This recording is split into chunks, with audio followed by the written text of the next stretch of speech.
Welcome back to our channel. Today we're going to have a look at another interesting endgame study. Here, obviously white to play and win. White has a rook and a knight against a rook, and if it's just these pieces with the kings, then white simply has to force the black king to a corner and try to win this game. However, in this endgame study, we actually have another extra pawn, and the position of the pawn is actually that's the one that is key in this endgame. So pause this video, come up with and try to come up with a solution.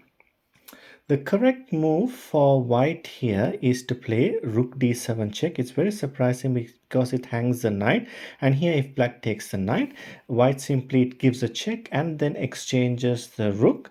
Once that's done, as you can see, the position of the pawn is very key here because white is in time to come and occupy the key squares. If you don't know what is key squares of a pawn, please refer to my I have done a video series on 100 endgames you must know by Jesus de la Villa. In that we explain about the key squares of the pawn, and this is obviously a winning endgame for white. Now, going back to this position, we obviously had a look at king takes the knight, so obviously that doesn't work. What happens if here king goes to f6? Then obviously this is also winning for white. White simply has to retreat the rook to d3, and for example if rook takes the knight, you simply have the same position. You simply exchanges the rook and then come out and you occupy the key squares.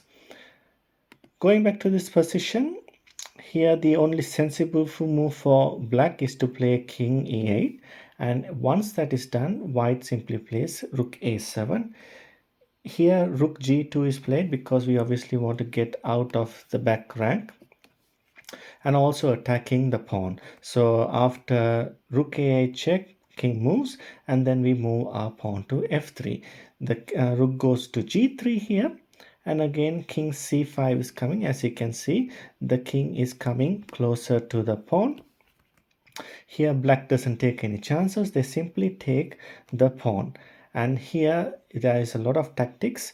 So knight g6 check. If the king moves forward, then we obviously have this check, and now no matter where the king moves, this is the rook will be won with a fork. So for example king f5, you simply play that check, and then for example if king d7, you simply have this fork, and here for example if you play king f7, you have this fork and the rook is lost.